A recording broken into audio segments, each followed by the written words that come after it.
예수님 다시 사셨습니다. 우리 옆에 분들에게 한번 인사할까요? 예수님이 다시 사셨습니다. 예수님이 다시 사셨습니다. 예수님이 다시 사셨다는 것이 무엇을 의미하는지 오늘 함께 말씀을 나누면서 여러분들 이해하시기 바랍니다. 오늘 그래서 본문 설교를 하지 않고 제목 설교를 하려고 합니다. 오늘 본문을 중심해서 역전, 페로피테이어라는 제목으로 하나님 말씀 증거하겠습니다. 부활절은 한마디로 역전의 날입니다. 역전의 날. 사단은 하나님을 정상적인 방법으로 이길 수 없다는 것을 알았기 때문에 하나님이 만드신 피조물인 하나님이 가장 사랑하는 인간을 철저히 파괴하고 무너뜨림으로 하나님을 공경에 빠뜨리고 하나님을 이기려고 했던 것입니다. 여러분, 하나님도 약점이 있습니다. 우리가 싸울 때 약점을 붙들고 늘어지죠. 싸우다 안 되면 상대편의 약점을 가지고 건드립니다. 그 약점이 뭐예요? 상처 아닙니까? 하나님도 약점이 있습니다. 하나님의 약점은 뭐냐면 바로 우리를 사랑한다는 것이 하나님의 최고의 약점입니다. 하나님이 사단과 싸워서 절대로 질 수 없는 분이십니다. 그러나 하나님의 최고의 약점은 우리를 너무너무 사랑한다는 것입니다. 어떻게 사랑이 약점이 될 수 있을까? 아마 아직도 사랑을 안 해본 사람들은 나이 같은 사람은 잘 이해를 못할 것입니다. 사랑은 엄청난 약점입니다. 우리 자녀들을 키워본 부모들은 자녀들에게 못 이기겠습니까? 사랑 때문에 지는 겁니다. 사랑하기 때문에 눈물을 흘리고 사랑하기 때문에 부모의 최고의 약점은 바로 사랑입니다. 사랑 때문에 원칙이 깨어지고 사랑 때문에 자신의 것들을 다 내어줍니다. 사랑 때문에 참습니다. 사랑 때문에 인내합니다. 하나님의 최고의 약점은 바로 우리를 사랑한다는 것입니다. 사단은 하나님이 우리를 너무너무 사랑한다는 것 알기 때문에 그 약점을 최대한 이용하려고 했던 것입니다. 그래서 하나님의 형상을 따라 지음받은 하나님이 가장 사랑하는 피조물인 우리 인간을 유혹함으로 하나님을 아주 곤경에 몰아넣었던 것입니다. 이러지도 못하고 저러지도 못하고, 그리고 하나님과 우리 사이를 벌려놓고는 자신이 이제 충분히 이길 수 있다고 생각했던 것입니다. 이제 하나님과 멀어진 우리 인간을 이용하면 하나님을 얼마든지 궁지로 몰아넣을 수 있다고 사단은 생각했던 것입니다. 사단은 인간을 유혹해서 범죄하게 함으로써 이렇게 하나님을 아주 곤란하게 하고는 우리 죄 있는 인간들을 통해서 하나님을 대적하게 함으로써 소비의 목적을 달성한 것입니다.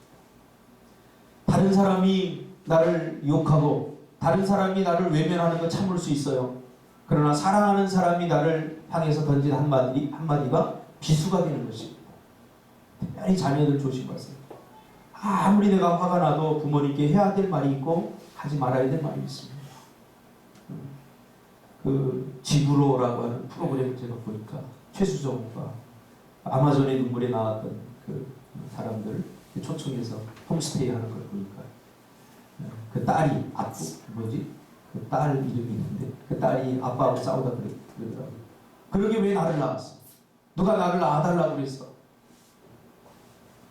내가 원시림에 살아서 그런 말을 못할 줄 알았는데 문명을 경험해보지 못한 사람 안에도 죄성이 있다 하는 것을 다시 한번 깨닫게 되었습니다. 사랑하는 사람을 통해서 사단은 하나님을 대적하게 만든 겁니다. 다른 사람이 잘못하면 덜 가슴이 아픕니다. 그러나 내가 너무너무 죽도록 사랑했던 사람이 나에게 던지는 말 한마디, 행동 하나가 나에게는 빗으로 꽂히는 거죠. 사단은 너무나 교묘해서 이 사실을 알았던 거예요. 그래서 인간을 이용해서 하나님을 대적합니다. 하나님이 싫어하는 일을 하게 합니다. 하나님의 마음을 후벼파버립니다. 이렇게 함으로써 사단은 첫 번째 쾌재를 부릅니다. 야, 내가 이겼다. 이제 하나님도 별 수 없구나. 하나님도 하나님의 약점인 사랑하는 자녀들을 공격해서 그들을 유혹에 빠뜨려서 그들을 통해서 공격하니까 하나님도 어쩔 수 없구나. 이게 사탄이 부른 첫 번째 쾌재입니다. 그러나 하나님은 여기서 포기하지 않으셨습니다. 죄로 말미암아 저주 가운데 살아가는 우리를 바라보시고 너무나 가슴이 아프고 고통스러웠습니다. 그럼에도 불구하고 하나님을 배신하고 하나님을 의심하고 믿어드리지 않았던 우리를 미워하지 않고 우리가 죄인 되었음에도 불구하고 여전히 우리를 사랑하셨다는 사실입니다. 할렐루야. 여기에 우리의 소망이 있지 않습니까? 여러분, 부모는요, 자식이 좀 잘못한다고 죽을 만큼 미워도 호적에서 절대 갈 수 없습니다.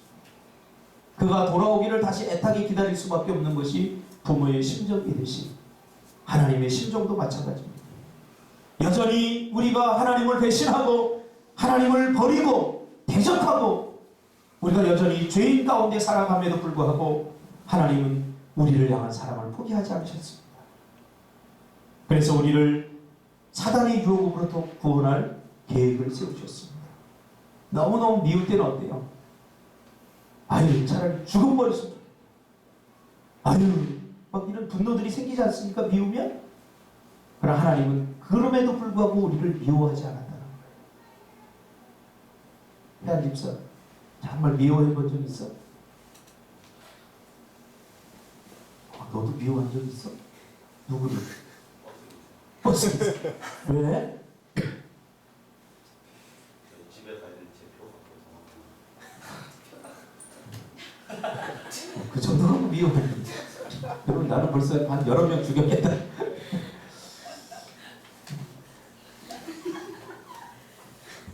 너무 웃기네. 그럼에도 불구하고 하나님은 사랑을 포기하지 않았습니다. 그것이 바로 십자가의 구원입니다. 우리 너무나 조건적이고 이기적인 사랑으로 우리를 향한 주님의 사랑을 가늠해서는 안 되는 이유가 바로 여기에 있습니다. 우리의 이기적인 사랑, 우리의 조건적인 사랑으로 하나님의 사랑을 가늠하려고 하니까 이 사랑이 잘 가늠되어지는 것이 아니죠. 하나님은 이런 삼류 싸구려 사랑이 아닙니다.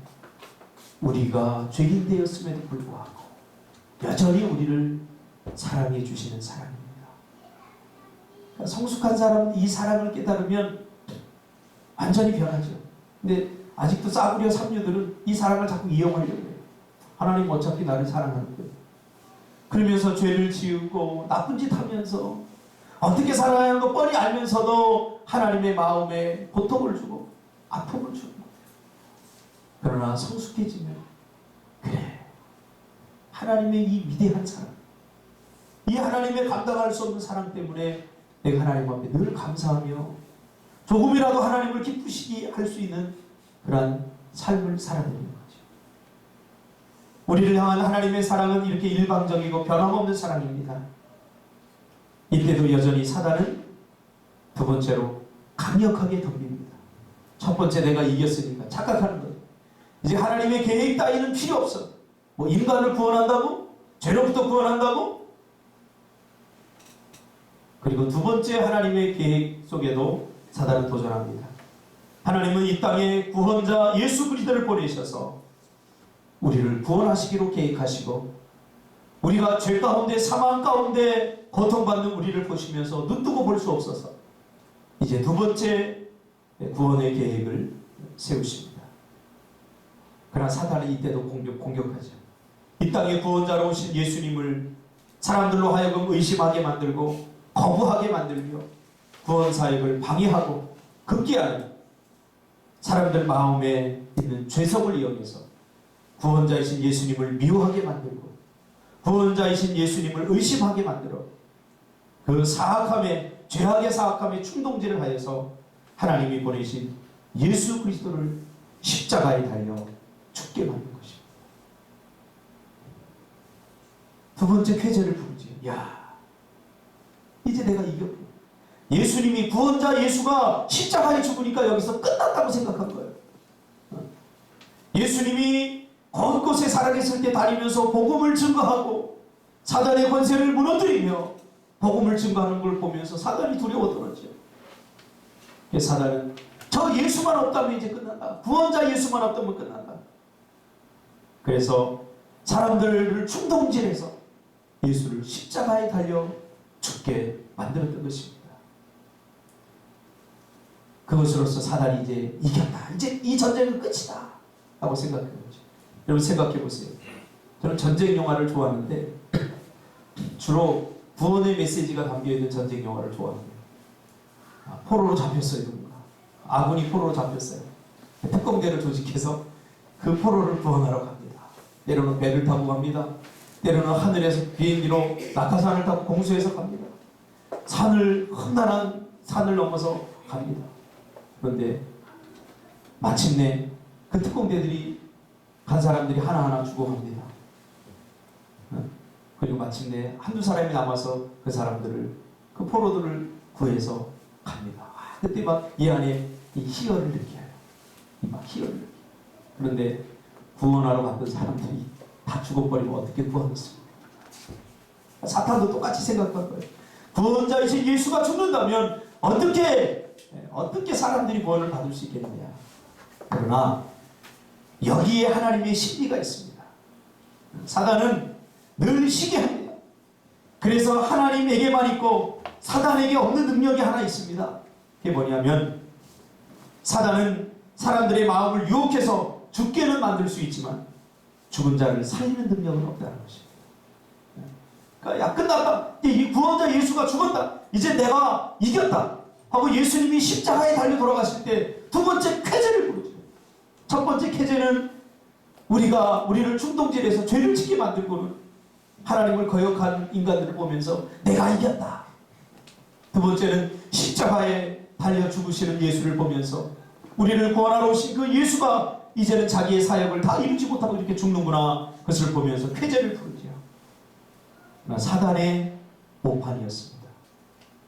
사단은 하나님의 놀라운 계획, 즉 예수님을 죄와 사망을 끌어안고 죽게 만들고 그 죄를 모두 죽여버리고 예수님은 새롭게 살아나실 것이라고 하는 하나님의 놀라운 계획을 사단은 몰랐던 것입니다. 이것이 사단의 뼈저린 한계입니다. 사단은 하나님의 놀라운 계획, 즉 예수님의 부활을 사단은 전혀 눈치채지 못한 거죠. 만약에 예수님이 다시 부활할 것을 눈치챘다면 사단은 죽이는 데만 혈안이 되어 있지 않았을 것입니다. 죽이는 데.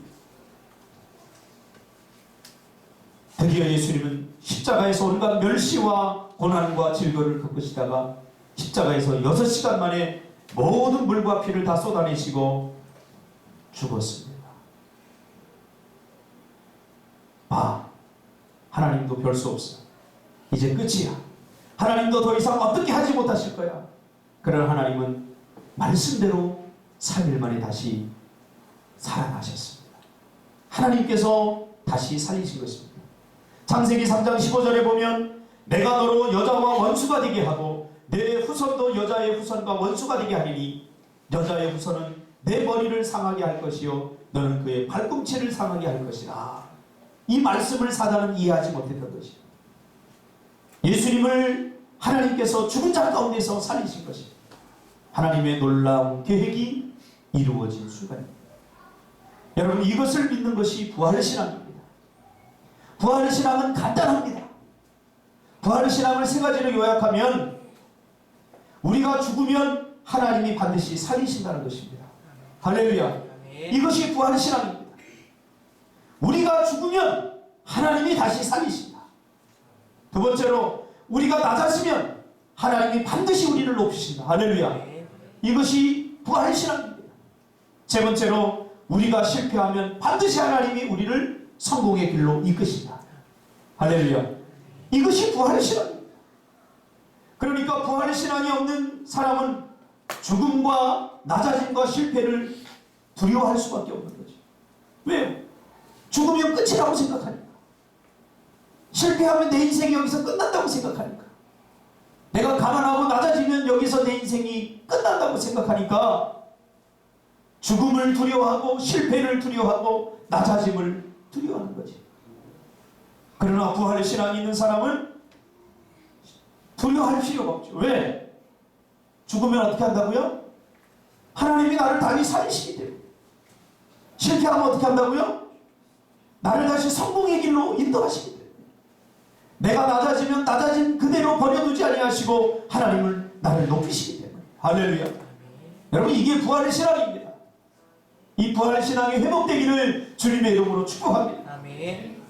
죽음이 끝이 아니라 내가 죽으면 하나님이 다시 살리십니다. 왜 사람들이 죽음을 두려워합니까? 죽음이 끝이라고 생각하기 때문입니다. 저는 보지 않은 영화가 있어요. SF 영화 이런 거 좀 허무맹랑한 거 별로 안 봐요. 또 하나는 좀비 영화. 자, 가끔 좀비를 보면 우스워요. 막 이러면서 막 이렇게 애들 장난하는 거. 그래서 안 봐요. 근데 그 좀비 영화를 이렇게 가끔 이렇게 우리 애들 이렇게 보는 걸 이렇게 가끔 한 번씩 눈길을 이렇게 보다 보면 좀비가 무서워요. 왜? 빵총으로 쓰면 딱 막 하고 소리 다시 일어나요. 그리고 막 결정적인 순간에 또 와서 빵 소리 또 뜨악 하고 쓰러져요. 근데 다시 와 하고 일어나요. 좀비가 왜 무섭습니까? 안 죽으니까. 죽어도 다시 살아요. 여러분 사단이 우리를 왜 두려워하는지 아십니까? 여러분 사단이 우리를 무서워하는 거예요. 가끔 집에 벌레들 요만한 거 나타나면 있잖아요. 우리 애들이 와 무서워요. 요만한 벌레 하나. 제가 하는 말이 있어요. 야 벌레는 너희들을 무서워해. 왜 벌레 요만한 거 너희들 왜 무서워해? 벌레가 너희들을 무서워하는 거야. 그러니까 벌레가 나타나면 발로 확 밟아버려요. 제가 가르쳐줍니다.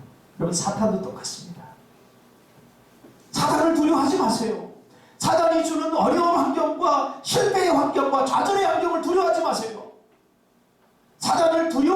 사단이 우리를 두려워하게 하는 인생들 되시기를 바랍니다. 그러려면 뭐가 필요합니까? 부활의 신앙이 필요한 거예요. 죽음을 두려워하지 않는. 사단이 그래서 가장 두려워하는 것은 바로 부활의 신앙입니다. 사단이 온갖 두려움과 실패와 좌절과 절망으로 우리를 몰아넣어도 괜찮아. 하나님이 다시 살리실 것입니다. 하나님이 세워주실 것이야. 하나님이 다시 나를 일으켜 세워주실 것이야. 할렐루야. 그러면서 좌절하지 않고 포기하지 않을 때 사단은 우리를 보고 어떻게 해요?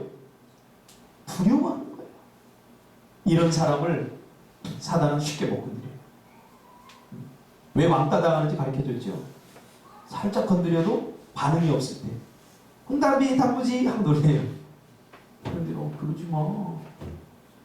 겨우 이렇게 대처하면 개나 소나 전부 다 단무지는 눈이 커요 이러면서 놀려요. 그러나 한번 놀릴 때 그 아버지 마음에서 유리구도 한번 확 던지고 박살낼 거야 이 자식들 한번 해보세요. 그러면 오 그거 성질이네 하고 다음부터 못 건드린다고요. 영적 세계에서도 저는 똑같은 걸 발견합니다.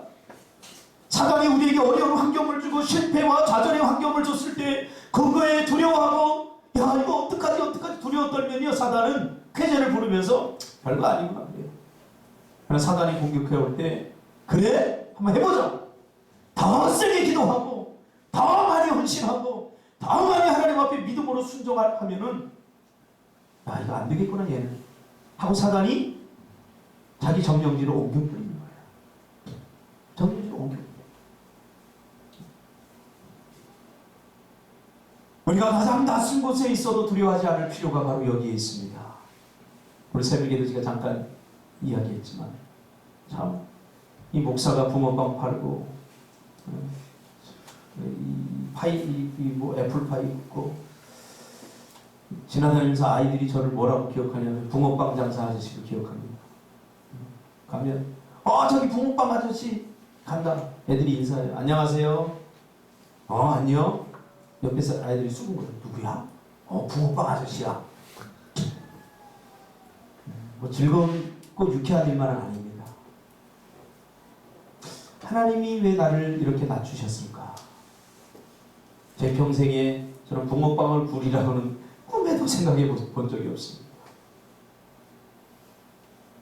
그러나 저는 절망하지 않습니다. 왜? 하나님이 높이실 것이기 때문에.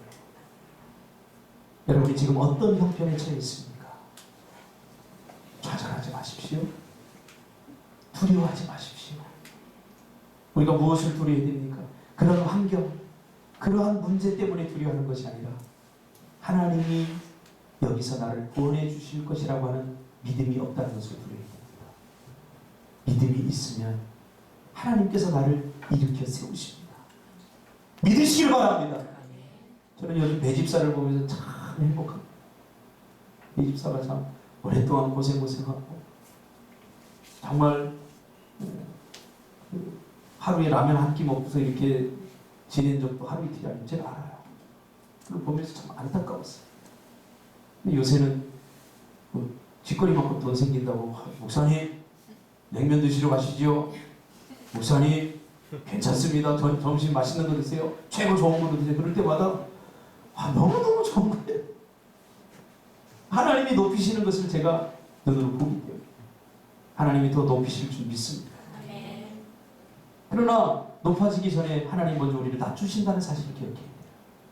이 낮추심에 우리가 잘 극복하지 못해요. 성공하기 위해서 반드시 실패의 과정이 있습니다. 우리가 이것을 반드시 기억해야 돼요. 그것은 절대로 재앙이나 저주가 아닙니다.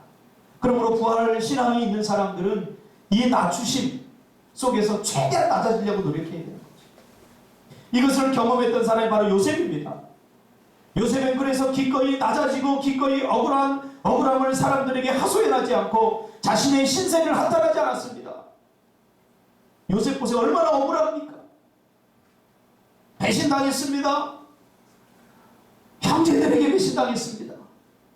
그럼에도 그는 형제들을 미워하거나 사람들에게 하소연하지 않았습니다. 기꺼이 낮아진 상태를 그대로 받아들였습니다. 창세기 45장 5절로 7절에 보니까 이 요셉이 애국의 총리가 되어서 자신을 팔았던 형제들과 대면하는 장면이 나오는데 저 같으면 이 싸가지 없는 것들이 다 밀려들어서 딱이라도 한 대씩 쫙 때리고 이제 용서해 줄게. 그럴 법하도 한데 저는 누구 때문에 고생했는데 누구 때문에 그 애국 땅에서 고생했습니까? 사랑받는 아들로 자라가다가 누구 때문에 고생했습니까? 누구 때문에? 형제들이 자기를 팔았지 않았습니까? 종이 되게 하지 않았습니까? 하루아침에. 여러분 생각해보세요 한번. 이게 웃을 일이 아니에요. 이게 장난이 아니에요. 저는 이 세월호 사고로 그 고통당하는 사람들 보면 너무 우울해요. 우울해요. 이 우울한 마음으로 어떻게 부활의 설교를 할까? 그래서 한 3일 동안 제가 뉴스를 안 보려고 굉장히 노력했어요. 궁금하면서. 왜? 그들의 고통이 고스란히 느껴져요. 생각해보세요. 내 자식이 거기 물속에 있다고 생각해보세요. 부둣가에 다 잠을 자지 못하고 부모들이 요만한 얇은 담요 같은 거 하나 듣고 눈물을 흘리면서 그 아이들을 며칠 밤 밤새고 기다리는 거.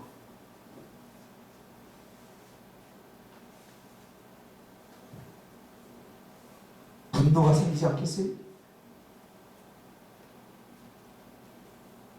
그러나 요셉은 분노하지 않았어요.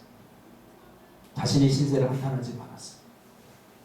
창세기 45장 5절로 7절에 보니까 그 형제들을 만나서 요셉이 고백하는 장면이 나옵니다. 당신들이 나를 이곳에 팔았다고 해서 근심하지 마소서. 한탄하지 마소서. 하나님이 이 생명을 구원하시려고 나를 당신들보다 먼저 보내셨나이다. 이 땅에 2년 동안 흉년이 들었으나 아직 5년은 밭갈이도 못하고 추수도 못할지라 하나님이 큰 구원으로 당신들의 생명을 보존하고 당신들의 후손을 세상에 두시려고 나를 당신들보다 먼저 보내셨나니 그런즉 나를 이리로 보낸 이는 당신들이 아니요 하나님이시라. 하나님이 나를 바로 이에게 아버지로 삼으시고 그 온 집의 주로 삼으시며 애국 온 땅의 통치자로 삼으셨나이다. 너무나 멋진 복수 아닙니까? 상대방이 내 따귀를 한 대 때릴 때 삼류 복수는 같이 따귀를 한 대 때려주는 겁니다. 최고의 복수는 뭔지 아십니까? 그를 사랑해 주는 겁니다. 사랑이 최고의 복수. 요셉에게도 부활의 신앙이 있었던 거죠. 이 부활의 신앙. 그래서 포기하지 않았다는 거죠.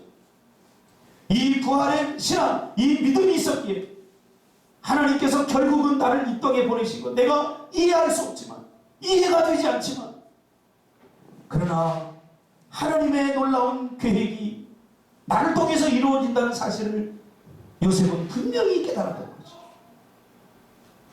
결국 잘 될 거예요. 할렐루야. 이 부활신앙이 있는 사람은 결국 잘 될 것입니다. 그러므로 우리가 두려워할 것은 이런 문제와 이런 낮아짐과 실패와 두려움이 아니라 나에게 부활신앙이 있는가 없는가, 이 문제입니다. 이것 때문에 부활신앙이 있으면 어떤 상황에서도 내가 주님의 인도하심을, 주님의 높으심을, 주님의 살리심을 기다릴 수 있지만 부활신앙이 없는 사람은 모든 것을 포기합니다. 아브라함은 어떤가요? 아브라함도 부활신앙이 있었습니다. 가장 절망적인 상태에 들어갔죠. 왜? 자신의 인생의 전부인 사랑하는 아들 독자 이삭을 하나님께서 요구하신 것입니다. 그런데 히브리서 11장 19절에 보니까 그가 하나님이 능히 이삭을 죽은 자 가운데서 다시 살리실 줄로 생각하지라. 할렐루야. 그래서 드릴 수 있었던 거예요. 어떻게 보면 손쉬운 드림이지. 그래서 믿음이 있는 사람은요, 드리는 게 굉장히 쉬워요. 왜? 이게 드리는 게 아니라 하나님께서 내가 내 생명을 드리면 갑절의 생명을 나에게 주실 걸 알기 때문에 그렇지. 내가 100원 헌금하면 이게 낭비가 아니라 하나님이 이게 30배, 60배, 100배가 돼서 나에게 도로 주실 것을 알기 때문에. 여러분, 이게 부활의 신앙이에요. 이게 부활의 신앙. 내가 하나님 앞에 1시간을 드리면 하나님께서 나에게 수백 시간의 여유를 나에게 주실 것을 믿고 드릴 수 없는 상황에도 하나님 앞에 드리는 것이 부활의 신앙입니다. 여러분, 이 신앙이 회복되기를 원합니다. 이건 거래와 대가를 기다리는 신앙이 아니라 믿음의 신앙입니다. 믿음이 있으면 그래서 왜 못 드리겠습니까? 믿음이 있으면 왜 못 드리겠습니까? 대한집사 나한테 100만원 줘봐. 그럼 내가 1000만원 줄게. 그럼 100만원 드리는 게 뭐가 아깝겠습니까? 100만원 주면 내가 바로 1000만원 줘버립니다. 이게 부활의 신앙이라는 거예요. 여러분, 부활의 신앙으로 사시기를 바랍니다. 히브리서 11장 19절에 분명히 말하고 있잖아요. 어떻게 보면 믿음이 없는 사람에게 사랑하는 독사 이삭을 드린다는 것은 굉장히 힘들고 어려운 일입니다. 그러나 믿음이 있으니까 상황은 달라져 버려요. 다니엘과 그의 세 친구는 어떤가요? 풀무불 7배나 뜨거운 풀무불에 던지기 전에 뭐라고 고백합니까? 다니엘의 세 친구. 하나님이 구해 주시겠고 그리 아니하실지라도 괜찮다. 뭐 여기 하나님의 뜻이 있는데 내가 뭐 이거 이해하고 내가 이해하고 못하고 이게 문제가 아니다. 하나님이 나를 통해 일하기를 원하시는데 하나님이 이 스토리를 통해서 민족과 열방 앞에 쓰시기를 원하시는데 여러분, 하나님은 우리의 스펙이 아니라 우리의 스토리를 원한다는 사실 기억하시길 바랍니다. 하나님과의 스토리를 위해서 만들어라. 저도 눈을 감으면 내가 살아온 인생이 길진 않지만 하나님과의 아름다운 스토리가 다 보여요. 다니엘서 6장에 보니까 다리오 왕의 고백을 통해서 이렇게 고백합니다. 그는 구원도 하시며 건져내기도 하시며 하늘에서든지 땅에서든지 이적과 기사를 행하시며 이로써 다니엘을 구원하여 사자의 입에서 벗어나게 하셨습니다 하였더라. 할렐루야. 하나님은 우리를 그냥 내팽겨 쳐주지 않습니다. 그뿐인가요? 성경에 보면 그냥 부활의 신앙이 구구절절 나옵니다. 요한복음 11장에 보면 죽은 나사로 사건이 나옵니다. 자신의 친형제 나사로가 죽음으로 마리아와 마르다는 절망에 빠집니다. 근데 더 가슴 아픈 게 뭔지 아세요? 결정적인 순간에 예수님이 오지 않았다는 것에 대해서 마리아는 확 삐져버렸어요. 예수님. 지금 자신의 형제 베드로 평소에 예수님은 난 나사로를 너무 사랑한다 그랬어요. 근데 사랑하는 그 나사로가 열병을 다 죽게 생겼는데 사람을 계속해서 긴박하게 보냈는데도 예수님은 올 생각을 안 해요. 그리고 결국 죽어버립니다. 나사로. 끝난 거죠. 게임 끝난 거죠. 죽으면 끝나는 거 아니에요? 그러니까 예수님이 죽은 다음에 이 나사로의 집을 방문하니까 나사로는 마리아는 삐져버리고 예수님이 오는데 마중도 안 나간다고 그랬어요. 마리아만 겨우 예수님 마중 나갔어요. 마리아가 어디 있느냐 물어보니까 아마 그랬겠죠. 오늘날은 예수님 마리아 삐졌어요. 나도 사실 좀 삐졌는데 나오기 싫었는데 나도 나왔어요. 어떻게 이해하겠습니까? 하나님의 계획은 다른 곳에 있었던 거예요. 우리에게 부활을 알려주고 싶었던 거예요. 우리가 죽어도 죽지 않는다는 것을, 하나님께서 다시 살리신다는 것을 보여주고 싶었던 거예요. 근데 누군가 죽지 않으면 어떻게 살리겠습니까? 그 하나님의 놀라운 계획을 이해하지 못했던 마리아와 마르다는 자신이 원하는 시간에 살려내지 못했다고 삐져버린 거죠. 그러나 주님 뭐라고 합니까? 내 오라비가 다시 살아나리라 이렇게 말합니다. 마리아가 뭐라고 해요? 비웃듯이. 누가 몰라요? 예수님 옛날에 그랬잖아. 마지막 때에 우리 모든 사람들이 다 부활하리라. 그러니까 나사로가 지금 살아날 것이라는 것을 전혀 기대하지 않았죠.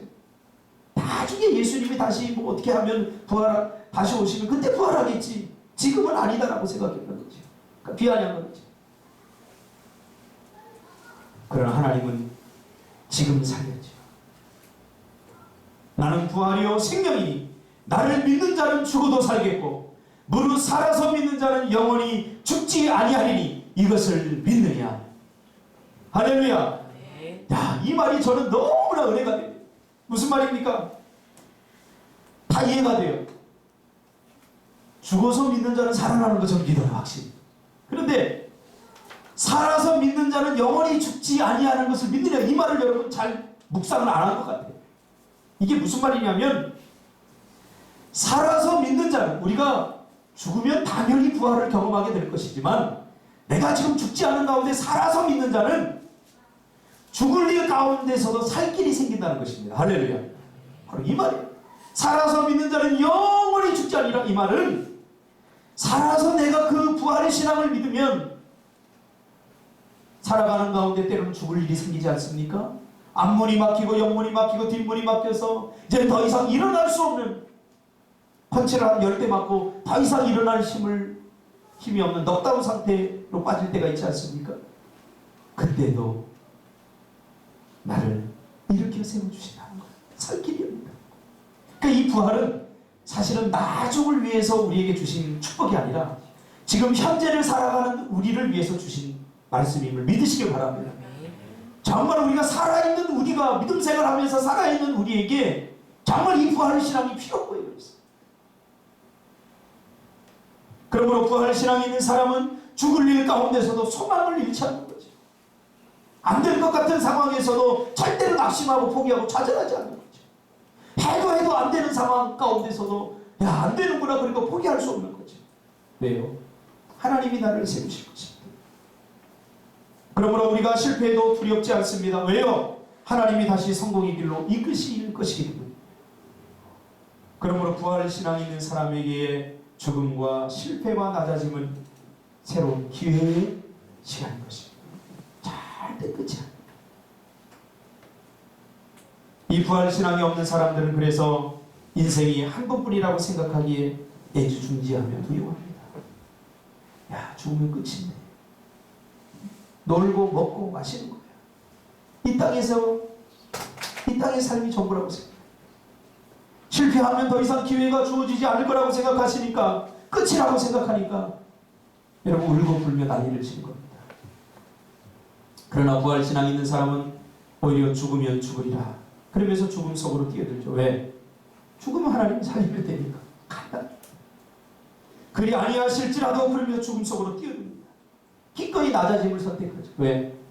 내가 낮아질수록 하나님은 나를 더 높이실 것이기 때문에. 할렐루야. 이 비결을 정말 깨달았으면 좋겠습니다. 그러나 우리는 기꺼이 낮아지려고 하지 않습니다. 제가 소개시켜주고 싶은 책이 있는데, 이거 토요일날 사서 다 읽었어요. 그냥 이거 눈을 뗄 수 없어요. 단 한 숟가락. 오늘 새벽까지 해서 제가 다 읽었어요. 김범석 목사님이 쓴 책입니다.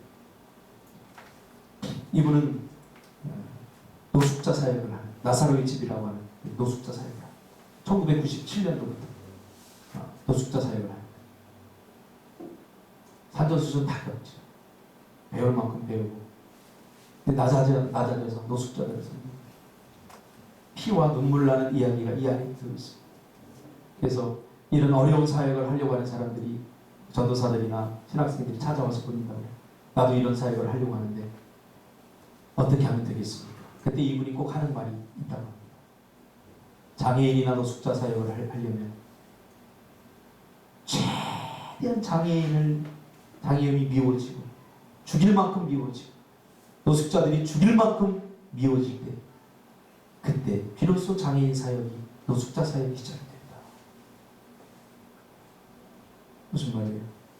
내가 최대한 낮아져서도 최고의 절망 가운데 빠져서도 내가 여전히 이것을 붙잡고 있다면 그때부터 하나님 일하신다. 그 전에는 자기가 갖고 있는 측은지심, 자기가 가지고 있는 열정 이런 걸 어느 정도 할 수 있어요. 이분도 보니까 최고로 낮아졌어요. 장애인들을 섬기고 노숙자를 섬기고 그들을 위해서 무료 목욕탕을 지어서 목욕을 해주는데 오히려 그것 때문에 그 사람들한테 막 손가락질 당하고 그 사람들이 막 못하게 하고 그럴 때 내가 누구를 위해 헌신하는데 미운 거예요. 죽일 만큼 미운 거예요. 그래서 이 사역을 포기하고 싶고 내가 이거 아니면 못 사는 내가 지들을 위해 헌신하는데 지들이 나를 알아주지 않아. 근데 자기의 사역은 그때부터 시작되었다는 거예요. 저도 짧은 목회를 하면서 사실 성도들이 좀 미울 때도 있었어요. 너무너무 사랑하는 거죠. 그 사랑하는 마음을 오해하고 믿어주지 않으면서 교회를 떠날 때 자신이 마음속에 너희도 떠나서 잘 되나 봐라 그런 마음이 있었어요. 그러나 제 사역은 그때부터 시작됐어요. 그 미움이 측은함과 사랑으로 바뀌어가면서 이제 웬만한 사람들을 내가 다 용서하고 받아들일 수 있을 것 같아요.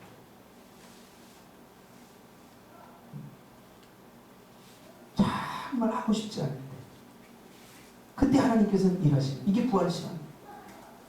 준석 집사도 전부 할 때 우리 모두가 그들 다 울릴 수 있는 감동의 찬양자가 되기 위해서 찬양이 좀 하기 싫어져요. 내가 못하기 때문에 하기 싫어지는 게 아니라 이 의미를 알지? 그런 노력 속으로 들어가야 돼. 얼씨구리 에는 다시는 내가 하고 싶지 않아. 그럴 때도 여전히 내가 이것을 붙잡고 있다. 그건 하나님의 은혜인 것이고 그것이 바로 부활의 시간입니다. 하고 싶을 때 누가 못합니까? 다. 여러분 두려워하지 마십시오. 죽어봤자 살리시고 낮아져봤자 하나님이 높이시고 실패해봤자 하나님이 다시 나를 성공의 길로 인도하시기 때문에 뭘 두려워합니까? 오늘 이 김범석 목사님이라는 분이 계십니다. 이분은 아버지도 김홍영이라는 목사님이십니다. 근데 이 아버지 목사님의 사역도 정말 가난한 사람들을 위한 사역입니다. 노숙자들을 위한 사역입니다. 그래서 어릴 적부터 정말 뼈저리게 가난을 경험했어요. 그래서 나는 절대로 난 목사가 안 되고 나는 절대로 나는 아버지의 길을 걷지 않을 거야. 여러분 절대로라는 말 함부로 쓰면 안 된대요. 이건 반드시라는 말로 자기를 돌아옵니다. 그랬지만 그가 주님을 만나게 되니까 아버지를 이해하게 되고 아버지가 왜 저렇게 가난한 가운데 살았는지 이해하게 되면서 자신도 아버지의 길을 위해서 이 노숙자 사역을 하게 됩니다. 그래서 나사로의 집이라고 하는 공동체를 만들어서 1997년도 IMF 때 나라에 대책 없이 노숙자들이 생겨날 때 이 나사로의 집에 많은 사람들이 몰려들었습니다. 그런 사람들이 목사도 스펙을 쌓아야 한다고 하면서 큰 교회로 사역지를 찾아서 가고 유학을 갈 때 오히려 모든 것을 다 내려놓고 하나님과 스토리를 쌓아간 사람. 지금은 호스타 강사, 또 김동호 목사님 높은 뜻 숭의교회 사역자로 스카우트되면서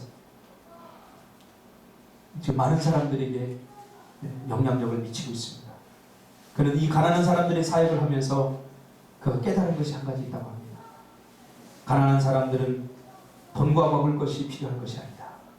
처음에 이 사람들이 돈과 먹을 것이 필요한 것 같아서 필요한 사람들에게 돈을 내주면서 병원비를 내주고 먹을 것이 없는 사람들에게 먹을 것을 사다 주고, 한 번은 거지가 막 오바이트하고 술 먹고 막 몇 년 동안 안 씻는 냄새가 막 나고 막 머리는 레게머리가 돼가지고 안 감아가지고 불쌍히 보여. 그 사람을 업어다가 목욕탕에서 깨끗이 씻어. 장장 1시간에 걸쳐갖고, 아니 머리 감는 데만 1시간 걸린대. 머리 감는 데 생각해보세요. 머리 감는데 1시간 걸린다. 샴푸를 반통을 썼대요.